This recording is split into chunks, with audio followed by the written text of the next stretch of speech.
Hey, welcome back to the Passive Buddies podcast. In today's episode, we are talking money, how to make it, how to close it, how to get it.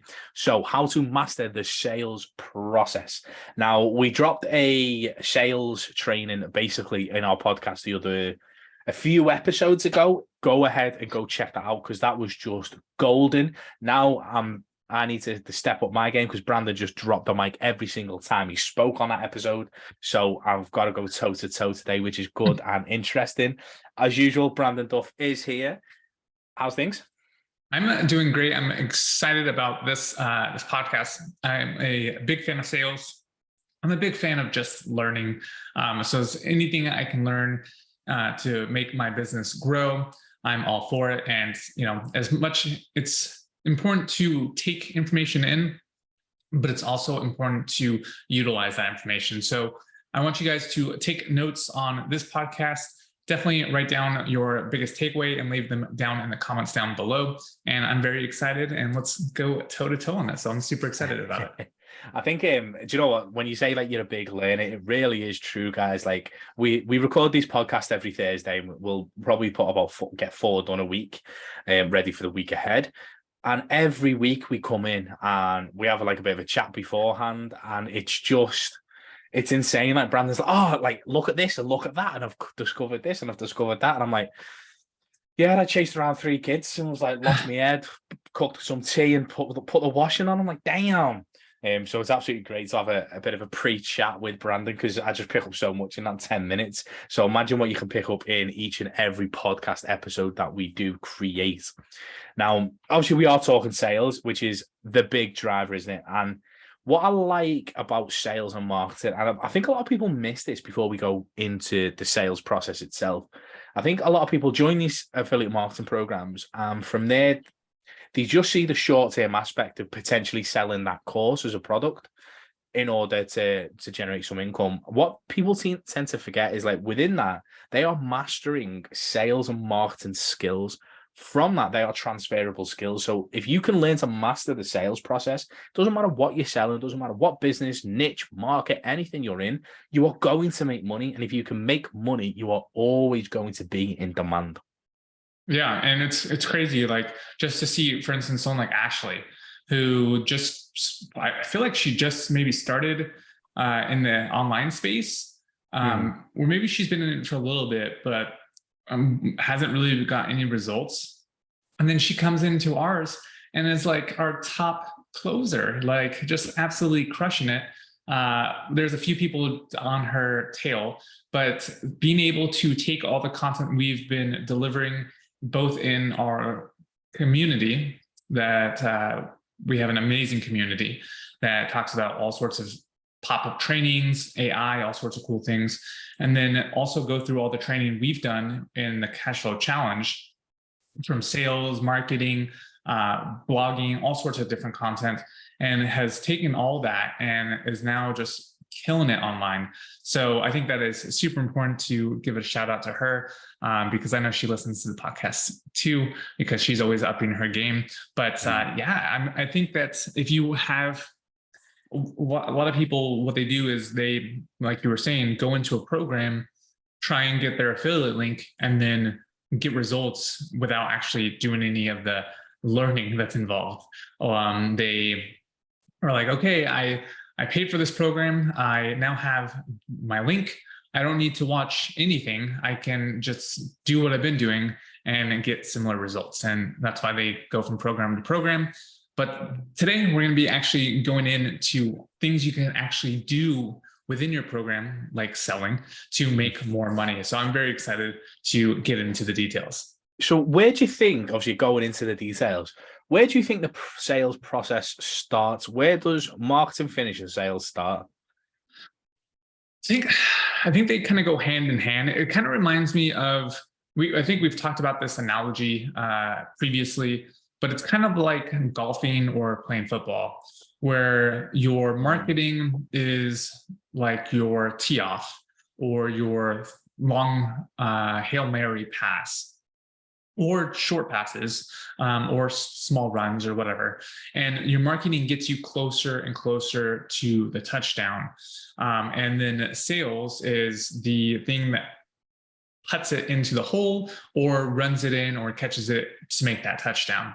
And so depending on how much marketing you've done, where it's pushing you down the fair green, or it's pushing you down the football field or the rugby pitch, while sales process is finishing up those last few putts or last few throws to close the deal. So I think they go hand in hand. The more marketing and the higher the marketing, the less selling you have to do, versus the opposite is if you don't do any marketing and you're trying to get people on the phone or whatever, you're going to have to do some hardcore selling.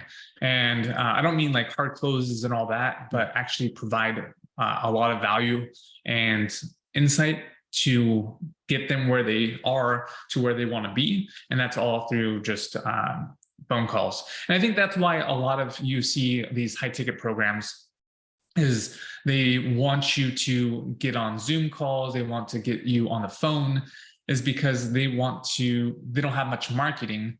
They want to close you over the phone and teach you all sales. So I think both are great. Sales is good, marketing is good, but combining them is what's going to be your superpower to make a lot of money. I think that's really like crucial in terms of if you literally put it on a scale, like in terms of the deals at the end, the deal's obviously at the end of the scale, and the brand new into your world is at the other side. And if you literally the where you put how much marketing and sales you have to do will depend on. So for instance, brand new affiliate marketers, they've joined the program, it's the first program, or they've moved from high ticket to recurring or recurring to high ticket, and they've got to rebrand or readjust their marketing. Like, you are literally starting from zero marketing capacity, which means you're going to have to do a lot of selling up front. So into the DMs, having longer conversations, and then getting people over the line through the sales process. And a lot of people seem to think, like, the more marketing you can do, the easier the sales process becomes. And by putting out more and more content, etc., and more value and more education and all these things, you then shorten the sales process, the manual sales process, by having all that marketing content up there. But as you start in this affiliate marketing game, you will be doing more DMs, you will do more conversations because your marketing hasn't got there yet. But eventually it does take over. But what you need to sort of understand is when you are in the DMs and when you are messaging people and when you are trying to sell, like, it feels like hard work to start with, but that's because the marketing hasn't took over yet. The more marketing you can do, the easier the sales process. So don't think short term in terms of, oh my God, I'm always in the DMs, it takes me hours, Eventually it does take over, as Brandon says, as long as you're building them both up. Your sales skills will get better, so the conversations get shorter. Your marketing will get stronger, so therefore the conversations get shorter, and it'll become easier to close. Now, yeah. I got that into this because I think this is a light bulb moment for a lot of people, and they should definitely write this down, because that is exactly what how it turns out. Because if you have the best way to learn something is like to teach others. So the more conversations you're having, the more errors you're creating, the more that you can see the issues that come up, the objections, the transitions, or whatever you need to use to get someone over the line. And so the more you have those conversations, the more it's going to be easier to control the conversation to make the sale. And that also goes with marketing. Like you were saying, if you put out more content out there that's value impact, you're going to know the material much more in detail that you're able to put out there, which then makes the sales process much easier because it strengthens your knowledge of the actual topic and what people are having to overcome in their journey online. And so both of those things, I think the more you do of them, the more marketing you do, allows you to strengthen your marketing material, which makes the sales process much easier. And then as you sell and you see the objections, that strengthens your marketing, because then you know the objections that are happening, you know how the tonality, the language, all the different things that need to go into a marketing campaign, essentially the triggers, the emotion, the roadblocks, all those different things. So they go hand in hand. And I think that was a valid point that you were making. No, thanks. So as you said, as we're starting that sales process, as we're approaching that person, like we see it time and time again, and I think we talk about it time and time again. Like you cannot go in there and just pitch your offer and play the numbers game. Like eventually, yes, you will get a sale. Someone goes, yeah, that looks good, I'll buy it. But you're just gonna completely ruin your longevity of a company by just trying to pitch on your first message, etc. You'll be so surprised how much like rapport and establishing trust really does affect your outcome of a close. So by identifying the right target audience, the right person, they are a good fit for your business based on fate, like judging the book by its cover and then diving into it. You will then actually have to start building rapport, whether that is in the DMs or on their post or anything. Like, do not go in totally cold and try and pitch, because it just doesn't work, does it? Like, how often do you like get a cold pitch on a daily basis? To be honest, not a lot recently. No, I feel like I haven't like got any, to be honest. I feel kind of sad, actually. Most of the people that I get now, I think I've got a few people that are warming up to a pitch. To like, I think some guy was asking, he was just asking leading questions. I think there were more NLP type people where they're trying to warm me up to a pitch, essentially. But because they're just asking like, hey, so what are your goals for your business? You know, stuff like that. And that's not how they started, but. No, I know, but that question's like, it's so scripted, isn't it? It's like, oh my God. It's like, you don't care. Like, you're not asked. It fucking winds me up. And it's just funny because like, we won't get into it, but yeah, I mean, I haven't been pitched recently, so I'm a little sad. Which it means one or two things, doesn't it? It's either you've built your authority that much that people don't go out and cold pitch you anymore, or like people are getting the hang of actual learning to do sales through DMs, which is a great thing. I know that, to be fair, I've had 2 pitches this week, I think. One was like, I know you're busy, so I'll cut straight to the chase. Well, if I'm busy, why are you sending me a message in the first place? Like, it doesn't make sense. It's counterintuitive. I think I got that right. Yeah, and then the second one is, do you know those VA agencies that promise you an appointment setter? Yeah. And they'll get you 30 quality appointments, and yet they send you the same cold message to start with. And you're like, how are you going to get 30 appointments based on that behavior? So those are the 2 I've had this week.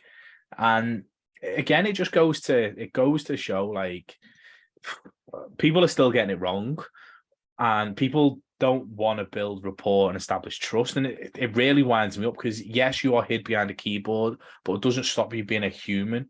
One day AI will take over the sales process and the appointment setting process for us, but like, you still need that human factor, because you need to be connected. You're trying to sell to people, so be a person. And I think that, like, be real. I have this chat with my sister all the time, because she's trying to create content and she's trying to like build something in the homeschool space. And she was looking for like the perfect picture or the perfect piece of content. I was like, what are you doing? I was like, no one's going to establish trust with that. I was like, your kids are all sat there perfectly at the dinner table. I was like, when does that happen? Like, take the picture of like one kid throwing the spaghetti at the wall, one dancing on the table. That's like, that will establish trust, because you're being real, and that will help build rapport, because people can connect to you. So by doing stuff like that and being that vulnerable in a degree and being that open and honest inside a sales conversation can really help with the rapport as well. Having that mutual relatability, not you just trying to be a sales professional and get the deal done. by being human, having that relatability factor, being able to, you talked about in the last one about mirroring. Now, I'm Yeah. not saying like, which I thought Brandon done the other day, like selling to dads, like, oh yeah, I've got a kid, so Brandon went and robbed a kid. It turned out to be his nephew, but like not making stuff up to be relatable. But if you can find the relatable factor, definitely use it, and that will strengthen the rapport and the trust with your prospects. Yeah, and I think we did talk about it on the last podcast. So definitely check that out. Remember to like and subscribe to this podcast so you guys get up to date with all of our time sensitive material. But we talked about it on, well, that's not time sensitive, that's evergreen. So definitely watch that video or listen to that podcast. But I talked about how you were saying creating similarities. And yeah, you want to be relatable and you want to be what you want to do. And this kind of, to sum it up, is you want to be so relatable that they're like, what are you doing? I'm just like you. What am I doing what are you doing that I'm not doing? And what, like we match in every single moment, like point, like we're both 30s, we're both male, we're both married, we both, have a house, we both have a dog, but you make, 300,000 and I'm only making 60,000. So what are you doing that's different? And so if you want to be so relatable that they're asking themselves that question and they need to know, and it's just bugging them, because how are you making so much more money and we're alike in every aspect of life besides this one thing? And that's kind of what you're trying to shoot for. And if you're able to do that, it's going to bug them so much. And it's going to create that tick that they're going to want to ask you about that. And it's getting them to ask you about it. Because if you're not trying to sell anything, you're just trying to help, they're going to be like, wow, that like he's here to help. And he's like I'm just like him. And I'm just missing this one thing. And so that one thing that they could get from you is, X amount. And so that's kind of what you're trying to shoot for, is showing so much of your personality and matching your personality, not matching your personality, but showing off your personality, where it creates them like, oh, I'm just like them, but I don't have this. And I need that from them. And that's what you're going to sell to them, is that solution.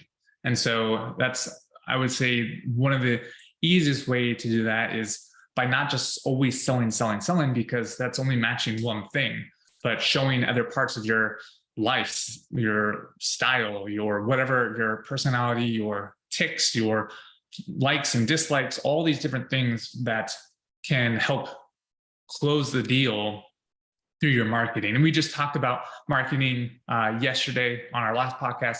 So you definitely want to watch both those podcasts, as including in this. I mean, so much value. That's why you should like and subscribe right now.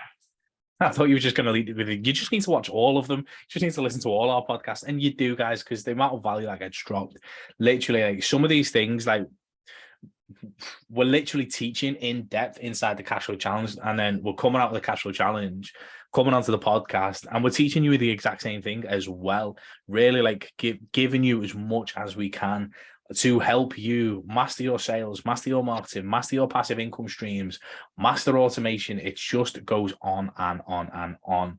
Now, a lot of people struggle, don't they? They struggle in the DMs.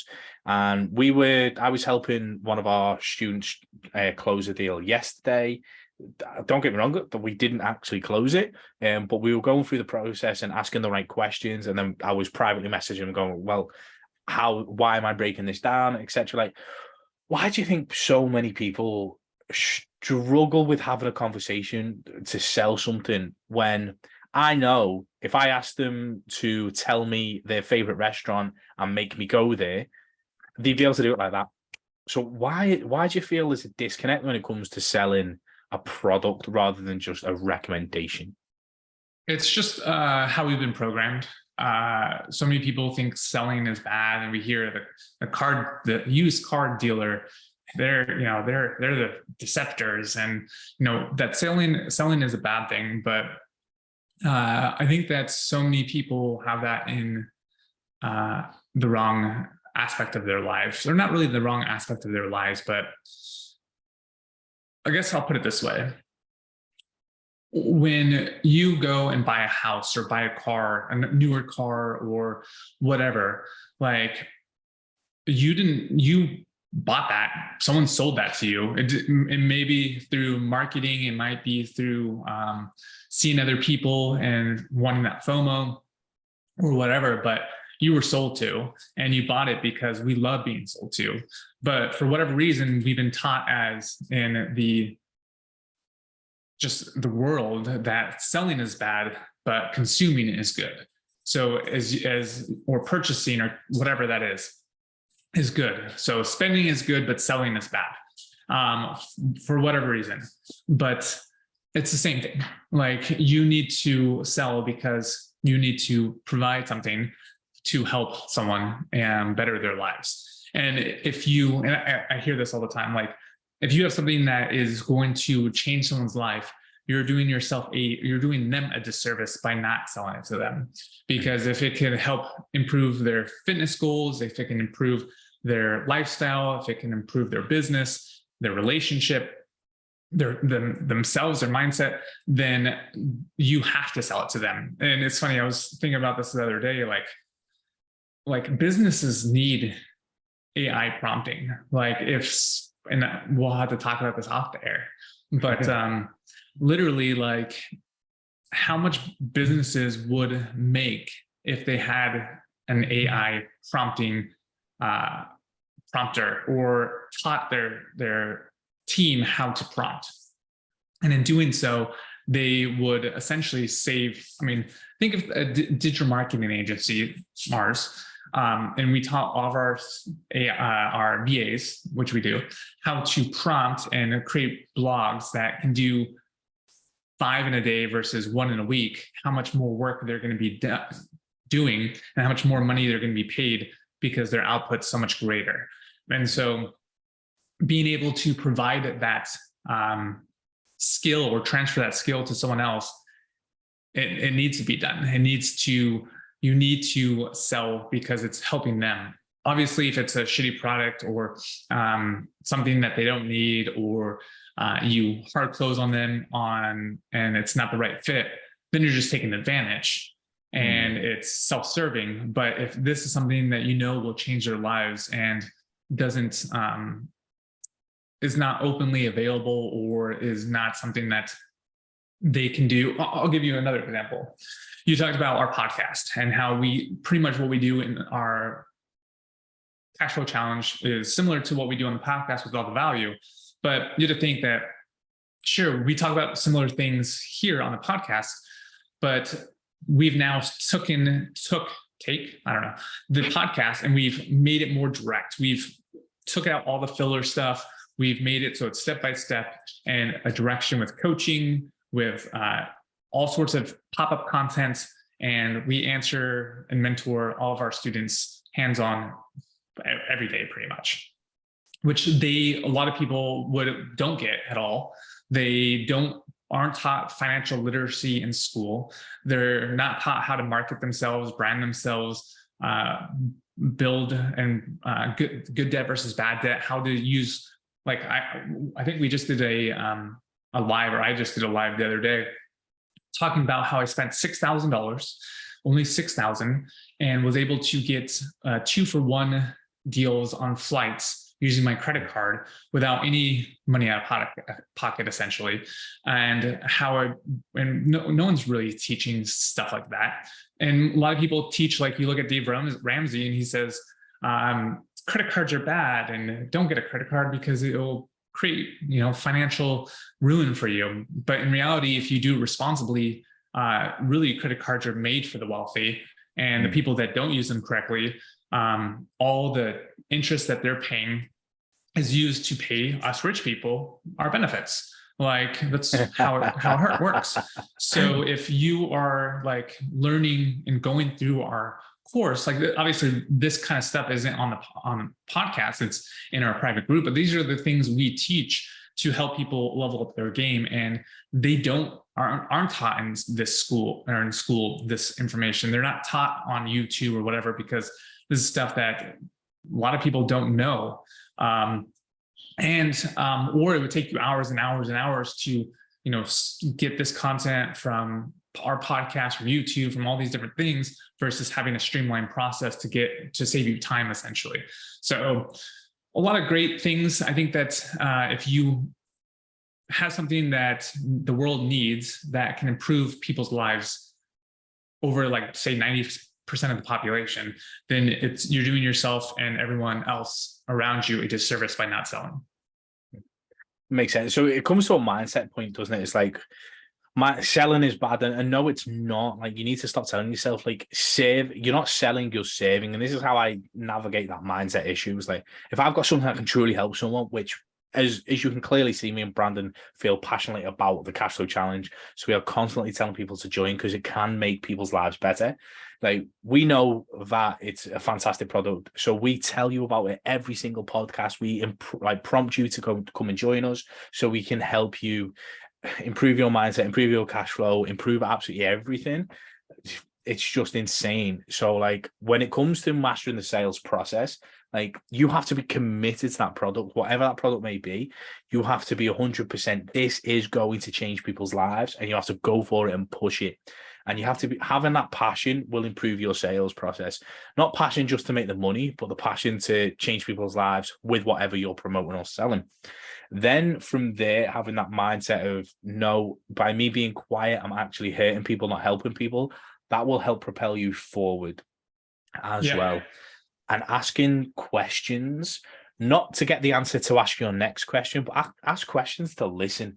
And once you ask questions to listen, you will know whether that product is a right fit or not. And then from there, you'll be able, once you've asked enough right questions, you'll be able to effectively close, because you are giving them the right product that you're passionate about, that serves them. You're not selling, and you're improving everything. And the byproduct is the cash. Yep, I 100% agree. And don't ask questions that are lame, like, so what are your business goals, or like the typical things. Like, one I really like is, what do you mean? Because that just gets people to continuously talk. And if they're continuously talking, then they feel that they're in control, but they're really not. And so, like, when someone says something like, oh, I don't know if I can get into the program right now, and then I'll say, what do you mean? And then they'll, like, continuously talk, and then I'll be like, oh, okay, like, keep going, like, keep going. And I'll just keep getting them to talk, because then the more that they talk, the more that you're able to find kind of like a gap in their answers. And then you can use that to your advantage. And I think me and Mike did role play a while when I was on Facebook at one point, and I was like, who wants to do a mock sales thing? And it went really, really well. And those are the types of things that we'll bring up in the cash flow challenges, like different questions that you can ask, role playing to help strengthen your sales process. That way you're not constantly having to, my dog's barking. So it's distraction, because I know Brian's like, oh, dog's barking. The cash flow challenge, like, we do mock sales calls where then, like, Mike's not having to worry about, oh, like, I'm going to be wasting my one lead on trying to sell them and it might not go well, versus if you do a mock trial, I mean, you can test, essentially. You can see what works, what doesn't. You can see if someone answers something, how you can answer back, and you get more data so that you can use for yourself to make better closes down the road. The more data you have, I mean, we talked about this previously, like, you can use an AI sales trainer to ask questions and to improve, and which we go over in the cash flow challenge. So we have so many great things in the cash flow challenge. So it is, it's absolutely insane. We're passionate about it, and it makes a difference, hence why we talk about it. But as you say, like, asking the questions and digging deep is what Brandon was talking about. Not just asking questions for asking questions' sake, but digging deep into these like into the person's life, the personality, their motives, their goals, without asking, hey, what's your business goals for the next 3 months? That just has a big fuck off written all over it. Or like, oh, like I see you're an affiliate marketer. Me too. Like, hey, fantastic. Have you got anything else? Like, have you got a personality or just a script? And like moving past those scenarios and actually being able to be human, ask questions to dig for the right things. You're looking for pain, not to make them cry, or you don't want people actually in pain, but like you're looking for things like painful reasons why people want to make a change in their life, and whether it is in the fitness space, whether it's in health, like whether that is in sales, like making money online, any of those things. People are trying to chase the next goal. You need to know why, and you need to know their situation and those pre-qualifying sections so you can promote the right thing to them and then get it through. Again, we teach all this in the cash flow challenge. Brandon, do you want to lead us out? Yeah, I would say just like Brian and I have been saying, ask questions that don't seem scripted, ask questions to diagnose versus to just ask questions essentially. And you can ask a lot of questions that aren't business related that gets you more answers, like we talked about previously with what do you mean kind of things. So a lot of great things. Just remember that you are trying to, like Brian said, serve and not sell. You're trying to diagnose what their issue is versus just trying to see them as a number. And you have to think that you are now a doctor of sales versus just someone who is trying to make a sale. Because if you went into a doctor's office and try and diagnose someone without them giving you anything, then that would be malpractice. And you would go, I think either lose your license, definitely lose your license, but could go to jail. So you have to think that you need to start being someone who diagnoses and prescribes something versus someone who just sells. Right, guys. So hopefully you've took a lot of value out of this podcast. And again, please like, comment, subscribe. Let us know that we're doing a good job or what you want to hear more of. And we will see you in the next episode. Peace.